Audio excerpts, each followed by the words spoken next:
and welcome to Scotland's big tree country, also known as Perthshire. Now, Perthshire is one of the best places to do autumn photography in Scotland. I've only done autumn photography here once before and I've been dying to come back here ever since.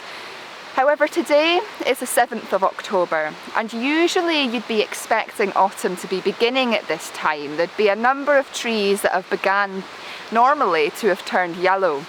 But this year, because we had such a mild September, they're saying that autumn is about 2 weeks later this year than what it would normally be.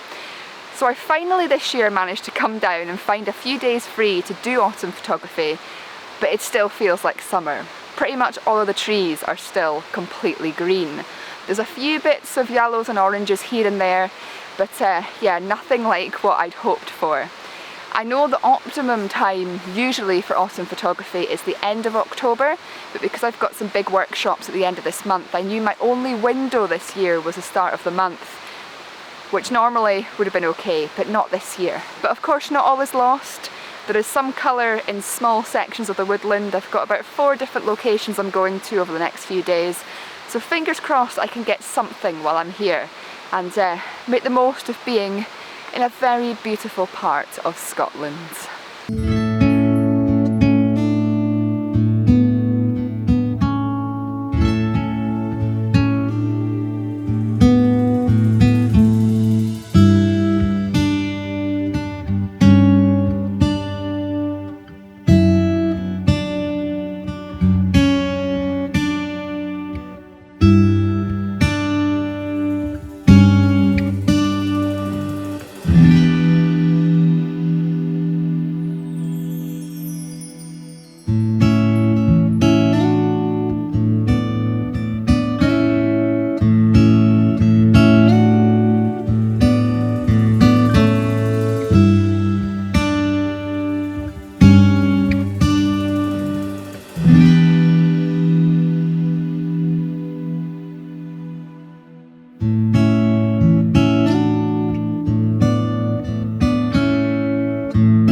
This is proving to be very challenging. Now, my aim for today or the next few days is of course autumnal scenes, autumnal woodlands, and just now the only real sense of autumn that we're getting is the leaves that have fallen on the ground and the very slight few that have turned within the trees. So what I've just been doing is I've just walked up through a number of small waterfalls and rapids, and I've been trying to get some abstract style shots of the fallen leaves within the rapids and the flows of water at a slightly long shutter speed, about 2 seconds or so, to allow that lovely motion and that almost ghostly effect of the water going past these beautifully coloured leaves. It's proven to be very difficult, very challenging, but it's trying to utilise the colours, because the whole point of this trip was to get the autumn colours. So I've been doing that. And I've just taken some shots, or generic shots, of a waterfall, which at the moment looks pretty boring and flat because the leaves are still green. But I'm going to show you those images because I'm sure you can imagine, if I was here again in 2 or 3 weeks, how amazing those photographs would look in the autumn colours. Very frustrating in some ways, but it's all part of the fun. And the thing with autumn is it's so unpredictable, so you just have to go with what you've got and make the most of it. And so far, I'm trying my best. I think I'm getting there.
I've now arrived at the second location. The first one wasn't quite working from an autumnal point of view because there just wasn't enough leaves that had changed colour. So I've now come to a second location, and this one has more autumnal leaves, but it's not the autumnal leaves that's really captivating me. What it is we've got these beautiful water lily pads on the water and reeds and whatnot within this loch. You can't see it here, but you'll see it in a minute when I walk down this loch, and many of them are starting to turn a yellowy colour, and that's being coupled with beautiful reflections. So my plan here isn't to get your stereotypical autumn tree shots, it's to do some autumn abstract style images using those reeds and water lilies and whatnot and the reflections to create something a little bit different. So it's about really making the most of what I do have right now, rather than the situation that we had earlier where I was hoping for lovely autumnal trees and we didn't have them. Obviously we just have to accept that and make the most of what we do have, and what we do have is some lovely yellowy colours, some beautiful reflections, and within that you've got the autumnal feel. So without further ado, let's head round this loch and see what sort of abstract images I can create.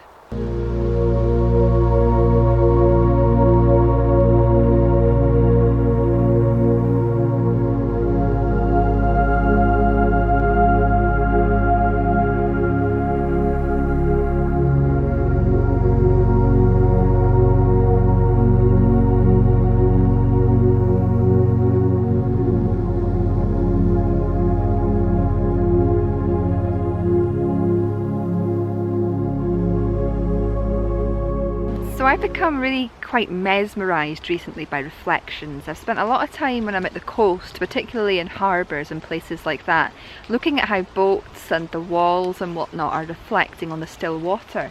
And today, being down by this small loch here, we've got these lovely reflections of the trees and of the leaves and everything that are overhanging the body of water itself. And what I'm doing is, I don't know if you can hear, but right now it's raining and it's also a little bit windy, but when the rain is subsiding and the gusts of wind aren't happening, I'm trying to get images of some of these reflections, and they look very fine art style, very watercolory. They don't really look like photographs. Some of them are quite blurred in places and some of them have got a little bit more texture and density to them. But what I'm doing is I'm just trying to get some of that autumnal colour coupled with an abstract style shot, and really utilising these reflections and muted colours to see what I can create. As I was saying earlier, not all is lost. You might go to a location and not have the conditions that you were hoping for, especially a trip like this that's been planned for quite a while. But when you do get there, there's always opportunities, and I think this is a good way of utilising what is available and coming up with something that little bit different.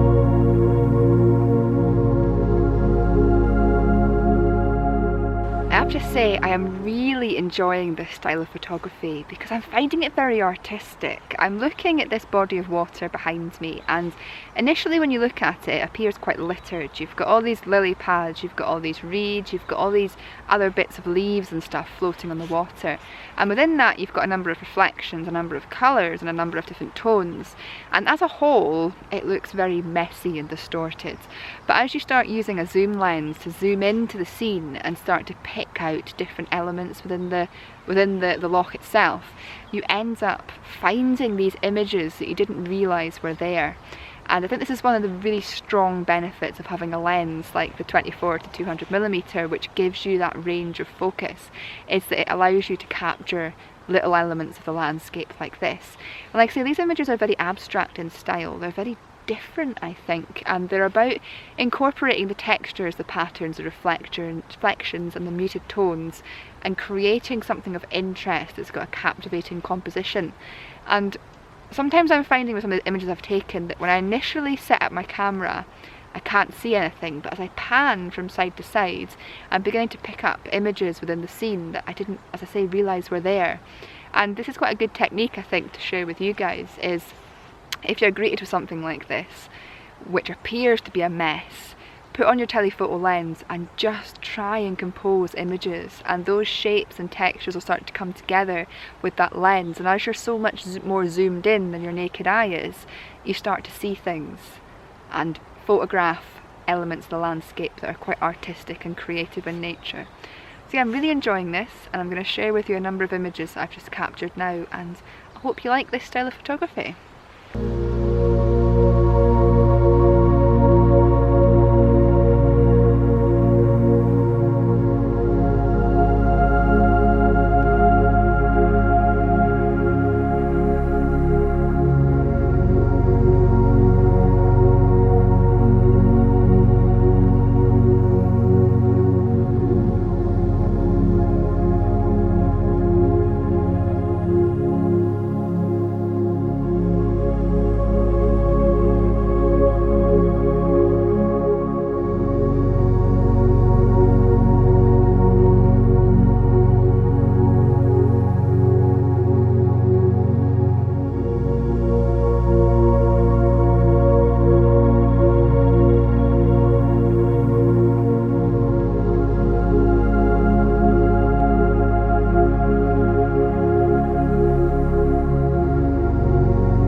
Well, there we have it. The rain is now dinging down, but I've got to say I am over the moon, I think, with those images that I've just managed to capture.